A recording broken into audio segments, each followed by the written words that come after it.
I appeared for NDA written but couldn't clear. फिर I applied for the TS and made it in TS, which was my first SSB. So ये मतलब basically everybody thinks कि वो GK एक महीने में कैसे करे. This is very good point in fact. बच्चा ना टेंशन लेता है बहुत ज्यादा. जो टेंशन लेगा. हाँ जी, तो क्या हाल है आपके?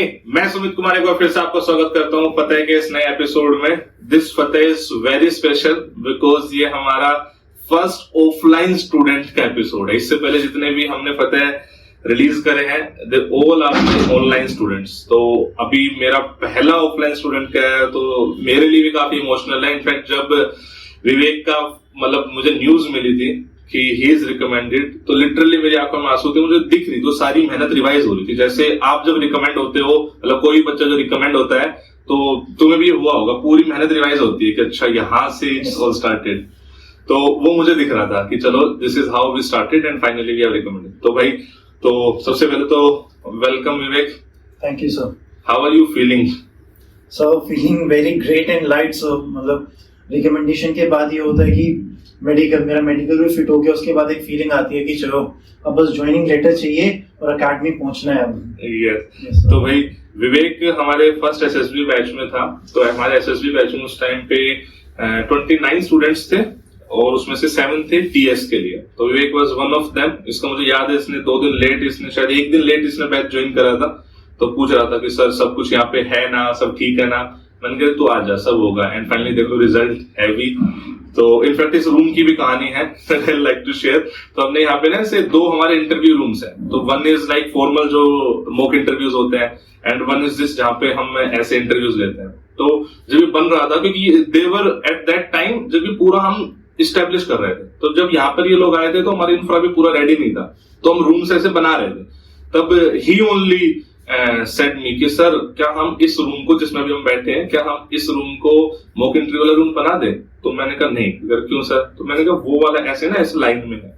तो मैंने कहा वो इज मॉक इंटरव्यू और जब तुम रिकमेंड हो जाओगे तब यहाँ पे तुम्हारे इंटरव्यू लेंगे. तो फाइनली आज वो मूवमेंट भी है. I am living that movement. तो बहुत अच्छा भी लग रहा है. तो Vivek is recommended for technical entry scheme.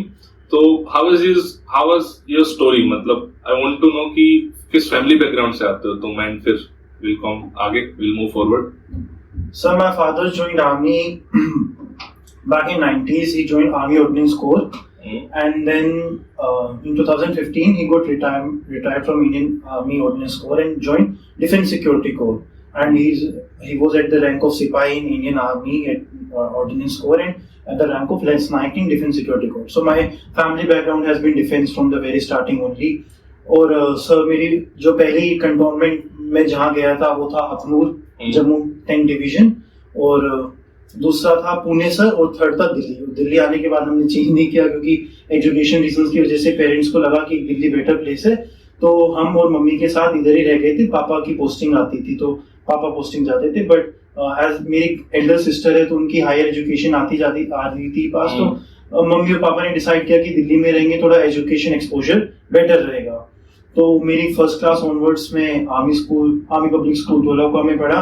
तो मुझे लगता है कि स्कूल का बहुत बड़ा कंट्रीब्यूशन रहा है ओवरऑल मेरे जो भी चीजें डेवलप हुई ओवर द टाइम. क्योंकि स्कूल में इतनी सारी चीजें करने को मिली. डिबेट्स, ड्रामेटिक्स, क्विजेस, नुक्कड़ नाटक, एवरीथिंग. सो मॉडल यूनाइटेड नेशन. तो स्कूल से वो चीजों का एक्सपोजर मुझे मिलता गया. तो वो चीजें इवोल्व होती गई मेरे को कि ये भी करना है वो भी करना है. एकेडमिक्स के साथ स्पोर्ट्स में भी चले जाएं, एक्स्ट्रा भी कर लें. और स्कूल में ये था कि इतने बच्चे होते हैं कि उसमें मन करता है कि ये कर रहे चलो यार इसमें भी ट्राई करते. There must be something new. इधर भी ट्राई करते. There must be something new. होना ना होना that was latter thing but we tried lot of things during the school. तो सर आई थिंक कि वो चीजें काफी ज्यादा एवोल्यूशन में आती गई और आगे हम करते गए उसमें. और सर फिर आई थिंक यही चीजें जब कंट्रीब्यूट हुई तो फिर डेफिनेटली डिफेंस बैकग्राउंड से थे. आर्मी स्कूल में रहे, फ्रेंड सर्कल में सब थे. तो यही था कि डिफेंस को ज्वाइन करना है. आई appeared for NDA written but couldn't clear. फिर I applied for the TS and made it in TS, which was my first SSB. देखो तो मतलब मेरे हिसाब से और तो आपने ध्यान से पता नहीं सुना but this is very important कि 2 टाइम्स है ना 2 बार एनडीए दिया था.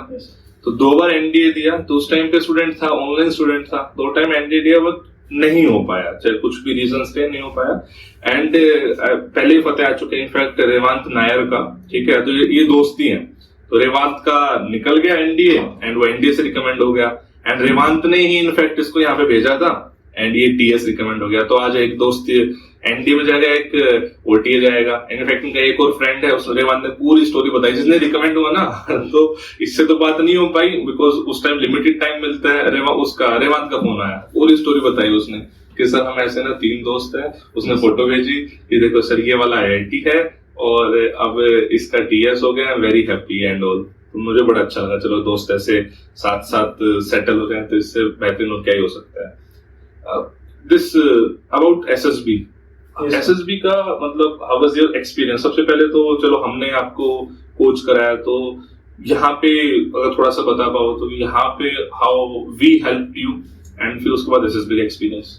सर जैसे कि आप भी फर्स्ट टाइम ट्राई करें तो डेफिनेटली हमारे माइंड में भी डाउट्स थे कि कैसे चीजें होंगी, जीटीओ ग्राउंड होगा नहीं होगा, साइट में कैसे करेंगे, इंटरव्यू ऑफिसर मतलब कैसे किया जाएगा, हर चीज में डाउट था। बट जब इधर आए 1-2 दिन के बाद क्लैरिटी आती गई कि हम लोगों को साइट में ऐसा करना है, जीटीओ में ऐसा करना है, और चीजें मतलब ऐसा नहीं था कि फैब्रिकेटेड हैं कि आपको यही चीज लिखनी है या ऐसे ही करना है। हमें आइडिया बताया जा रहा है कि आपका बेसिक क्रक्स ये है, आप उसके ऊपर एक चीज बिल्डअप करिए। अब उस बिल्डअप में क्या इंप्रूवमेंट है वो हमें सर गाइड कर रहे हैं उसके बारे में। ये नहीं है कि बिल्डिंग हमें तैयार करके दे दी गई है कि आपको उसको रेप्लिकेट करना है। रेप्लिकेशन को बिल्कुल नहीं थी, बस ये था कि ये बेसिक क्रक्स है, आप इसके ऊपर अपने आइडिया से डेवलप करिए। जैसे पीपीटीटी स्टोरी भी थी तो हमें उसमें बता दिया गया है कि ये स्टोरी को, ये पिक्चर है, ये आपका व्यू पॉइंट होना चाहिए पिक्चर को देखने के बाद, और इसके ऊपर आप एक स्टोरी डेवलप करो। जैसे कि काफी होता है कि एक स्टैंडर्ड स्टोरी हो गई, ये हमारे कोई टीचर ने स्टैंडर्ड स्टोरी नरेट करती, ये हमारी स्टोरी ऐसी होनी चाहिए, तो फिर थॉट ऑफ अलाइनमेंट यही होता है कि इसके अराउंड हम स्टोरी को ऐसे बनाए। बट हमें कोई भी स्टैंडर्ड स्टोरी नहीं बताई गई। हर स्टोरी में यही था कि ये फील्ड को इम्प्रूव करो, एक्शन इम्प्रूव करो या एंडिंग इम्प्रूव करो। जैसे मेरी स्टोरी में क्या था कि एंडिंग एक बेटर हो सकती थी, तो जैसे कि फिर सर ने मेरे को गाइड किया कि आप एंडिंग में ऐसी चीजें ऐड करो, जैसे कि कोई स्टोरी है, किसी चीज को आप ऐड कर रहे हो तो एंडिंग में आप कुछ उसको रिजल्ट दे दो, जैसे कि अवार्ड दे दो। जैसे पीपीटीटी में मेरी स्टोरी आई थी कि 4 बंदे खड़े हुए हैं, बड़ी फैंसी ड्रेस में खड़े हुए हैं, तो मेरा फर्स्ट थॉट जो उनको देखा है वो आया कि कोई फैशन डिजाइनिंग स्टूडेंट है और रूरल और सब अर्बन एरियाज में ये वर्कशॉप कह लीजिए या फिर क्लासेस कह लीजिए वो चलाएंगे फैशन डिजाइनिंग स्टूडेंट्स के लिए, क्योंकि वहां पे इतना फैशन डिजाइनिंग के प्रति एक्सपोजर नहीं होता। तो मैंने वो चीज की, तो सर ने मुझे क्या कहा था कि एंड में कुछ करना है, तो एंड में मैंने क्या किया, उसमें डाल दिया कि national institute of fashion designing है, वो इस चीज को अपने सर्कुलम में डालेगा कि जो उनके फाइनल स्टूडेंट्स हैं वो एज अ इंटर्न्स इस काम को काम करेंगे और उनके सर्कुलम में ये चीज ऐड हो जाएगी और ये जो 4 बंदों की टीम है ये इस चीज को प्रिसाइड करेगी। तो मतलब मैंने एंडिंग को ऐसे इंप्रूव किया, जैसे कि टीईटी में एक स्टोरी आ गई थी फायर वाली कि एक पीछे फायर लगी हुई है और एक बच्चा खड़ा हुआ है, बाहर फार्म हाउस टाइप था, ऐसे गेट लगे हुए तो बच्चा इधर था। तो मैंने क्या किया उस स्टोरी में, एंडिंग में क्या डाल दिया कि उस बच्चे ने अपने फादर के अलोंग उस फार्म हाउस को रिकंस्ट्रक्ट किया और उसमें वापस से एनिमल्स को लाया गया। तो मतलब ये उस स्टोरी को एक पॉजिटिव डायरेक्शन में ले गया। और ये मैं इसमें सॉरी इंटरप्ट कर रहा हूँ, दिस इज मेन पॉइंट कि जैसे होता क्या है ना कि जब भी आप जब हम मतलब इसको हमने कभी कोचिंग नहीं बोला, इसको हमने हमेशा मेंटरशिप बोला, ठीक है, कि वी आर मेंटरिंग। कोच कर देंगे तो गड़बड़ हो जाएगा। एक स्टोरी दिखा दी, उस स्टोरी में अगर विकास सर या अवनीश सर ये बता देंगे ना कि ऐसे स्टोरी बनाओ, मतलब ये स्टोरी होगी इसकी, तो बच्चे की ना क्रिएटिविटी खत्म हो जाती है। अब जो ये स्टोरी बता रहा है, मतलब पहले बात हुई थी जिसमें तुमने इनको फैशन डिजाइनिंग कोर्स वाला बताया, बाकी लोगों ने इसको क्या बताया था इस स्टोरी को? मतलब मेजोरिटी सबने उसमें पार्टी करा रखी थी, मतलब बट पार्टी ठीक है, वो देखने से पार्टी लग रहा है, बट उसमें कुछ ऐसा नहीं आ पा रहा था कि हम उसको कंक्लूड क्या करें, उसमें एक्शन क्या लाएं। तो फिर जिन लोगों ने पार्टी लिखा उसमें फिर किसी ने थीफ इंट्रोड्यूस कर दिया बाहर से कि थीफ आ गया पार्टी में, किसी ने इंट्रोड्यूस कर दिया कि पार्टी में किसी को कोई फेमस सेलिब्रिटी मिला, फिर वो सेलिब्रिटी बन गया कुछ, मतलब लेकिन बहुत कंक्लूडिव तो फिर भी ऐसा नहीं लग रहा है। मतलब जैसे तुम्हारी स्टोरी सुन के बड़ी अच्छी लग रही है। ये जो क्रिएटिविटी है ना, मतलब इट्स नॉट अबाउट कि हमने भाई ऐसा कर दिया, हमने बस ये बताया, मतलब कभी स्टैंडर्डाइज दिया ही नहीं। बच्चे क्रिएटिविटी कभी नहीं मारी कि भाई आपकी ये जा रही है, आप इन एरियाज को इंप्रूव करो। हर स्टोरी इनफैक्ट हमने सुनी थी सर, मतलब और ऐसा नहीं था पीपीटी की सिर्फ एक ही प्रैक्टिस हुई थी, बहुत प्रैक्टिस करा के हर स्टोरी सुन के और उस पर इंप्रूवमेंट की। This is how you can improve. सारी स्टोरीज अच्छी हैं, ये नहीं था कि इसकी स्टोरी बेस्ट थी। कभी क्या हमने बताया कि ये स्टोरी बेस्ट थी इसकी, ऐसा कुछ क्या नहीं? मतलब कभी ये हुआ ही नहीं कि ये स्टोरी बेस्ट है या स्टोरी बुरी है या अच्छी है। हमेशा ये बताया गया कि इसमें ये स्कोप ऑफ इम्प्रूवमेंट है, इसमें हमें ये चीज एक्सक्लूड कर देनी है। मतलब कि एक तो होता है ना कि लिमिटेड टाइम है, लिमिटेड स्पेस है, तो उसमें काफी चीजें हमें ये नहीं डालनी कि उस सर वो मतलब हर स्टोरी के depending upon the picture and story sir बताते कि this is the add on we need to do, this is a field we need to improve, या ये चीजें हमें एक्सक्लूड करनी है या लेस करनी है अपनी स्टोरी में। ये एक्चुअल वो होता है, ठीक है, ये हमने कर पाया, मतलब ठीक है। तो और उसका रिजल्ट भी है, विवेक यहाँ पे बैठा हुआ है। चलो, एंड बाकी वैसे वहां पे एसएसबी हाउ वाज, मतलब एसएसबी इन जनरल कुछ ओपिनियन अबाउट कि भाई ऐसे एसएसबी में यू शुड बिहेव या यू शुड नॉट, ऐसा कुछ? सर एसएसबी में मुझे बेसिकली लगा कि जैसे 2-3 बच्चे वहां पे भी काफी टेंस हो गए। पहले दिन आते ही उन्होंने एसएसबी की टेंशन लेनी शुरू कर दी कि एसएसबी है, हमें ऐसा करना है, या फिर एक परसेप्शन बना लिया कि अभी से हम चीजें मॉनिटर कर रही जा रही है, ऐसा नहीं करना है, वैसा नहीं करना है, हर चीज को ऐसे। बट मैंने देखा कि जैसे चीजों को लाइट रखने की कोशिश की। अगर अभी हम कैडेट्स लाइन में हैं, रूम में हैं, तो कैरम बोर्ड होता है उधर, चेस होता है, तो वो खेलते हैं, या फिर ऊपर टेबल टेनिस है या स्नूकर है, उस चीज को ट्राई करते हैं। जैसे मेरे को टेबल टेनिस या स्नूकर नहीं आता था, बट वहाँ पे सीरियस वाले सीनियर्स भी थे, तो उनसे हमने बोला कि आप हमको सिखा दो। तो उन्होंने मतलब ये पूरे 15-16 डेज वहाँ पे रहे, तो अब हम टेबल टेनिस को बच्चे से उधर से सीख के आए हैं कैसे करना। तो एसएसबी के टाइम में ये था मेरा मेन पॉइंट कि जो चीजें आ रही हैं उनको करना है, बट ये माइंड में ये रखना कि यार होगा नहीं होगा, क्योंकि उस चक्कर में फिर वो चीजें काफी अजीब हो जाती है कि वो बैक ऑफ द माइंड मेरे यही चल रहा है कि यार रिकमेंड हो गए तो क्या होगा, नहीं हो गए तो नहीं होगा। जैसे पीपीडीटी की स्टोरी चल रही है, उधर तो टाइम ही नहीं है कि सोचा जाए कुछ और, वो वर्ड फ्लैश कर रहे हैं, बस वो वर्ड देखते हमें ये क्लिक करना है कि वर्ड देख लिए, अब उसको लिखना है, उसके ऊपर एक सेंटेंस लिखना है। तो मेरा मेन पॉइंट यही रहा था पूरी एसएसबी के टाइम की जो टास्क मेरे पास आ गया है अब उसको मुझे कंप्लीट करना है पूरे टाइम। और एक्स्ट्रा टाइम में तो सर ग्रुप होता है, हमारा 9-10 स्टूडेंट्स का ग्रुप था, तो हम पूरा ग्रुप में मेक श्योर करते थे कि हम एंजॉय करें, क्योंकि उधर पे वो प्रॉपर रिसोर्सेज हैं जिनके साथ एंजॉय कर सकते हैं। उससे ये होता है कि नेक्स्ट डे के लिए हम एक फ्रेश माइंड के साथ तैयार हो गए हैं कि हमें कुछ अब फ्रेश करना है और एक अच्छे तरीके से करना है। This is very good point. In fact बच्चा ना टेंशन लेता है बहुत ज्यादा, जो टेंशन लेगा मतलब there are very high chances कि वो पकड़ा जाएगा, ठीक है, ऑब्जर्व हो जाएगी ना आपकी टेंशन, तो कम, और आप उतना अच्छा परफॉर्म भी नहीं कर पाओगे। मेन पॉइंट ये भी है। तो थोड़ा सा चिल रहो चीजें। देखो टीएस जैसे एंट्री में जाकर रिकमेंडेशन बहुत हार्ड है, वहां भी बच्चा रिकमेंड हो ही रहे हैं ना, ऐसा तो है नहीं कोई हो नहीं रहे हैं, रिकमेंड तो हो ही रहे हैं। इनफैक्ट हमने 7 में से 3 करा दिए, रिकमेंड तो हो ही रहे हैं, दैट इज मतलब फॉर श्योर। अच्छा, ये मतलब इतने एसएसए से बातचीत करके ये सब तो समझ में आ गया है। कभी भी किसी एंट्री में ये नहीं होता कि हमें रिकमेंड नहीं करना है सिंस इट्स टीएस, इट्स कि ये क्वालिटीज अगर बच्चे में होगी ना तो रिकमेंड कर देंगे। बाद में मेरिट में आएगा नहीं आएगा बच्चों की कॉल है, वो तो बच्चा जाने, बट वो ये सोच के नहीं करते कि हमने ज्यादा रिकमेंड कर दिए तो हमें मेरिट में क्या। अगर बच्चे में रिक्विजिट है जो उनको चाहिए तो वो हो जाएगा। जैसे इसके बैच में काफी रिकमेंडेशन है ना, 9 स्टूडेंट्स रिकमेंड हुए हैं टीएस जैसे एंट्री में 9 स्टूडेंट्स, क्योंकि सबके अंदर वो चीजें मिली, क्योंकि इतना ही सिंपल है लिटरली, ठीक है। तो डोंट टेक टेंशन, जिस तरह प्रिपेयर कर रहे हो प्रिपेयर वेरी हार्ड, कोई भी स्टोन अनटर्न मत छोड़ो, और वहां भी जो आपको टास्क मिल रहे हैं उन टास्क को गिव योर 200% एंड बस फिर करके देन इट्स ओके। बस फिर जब रिजल्ट सुना रहे हैं तब तुम्हारी धड़कनें तेज होनी चाहिए, बस बाकी तो तुम चिल रहना चाहिए, है ना। चलो भाई, तो दीज आर दी की टेक अवेज जो हमें विवेक से मिले।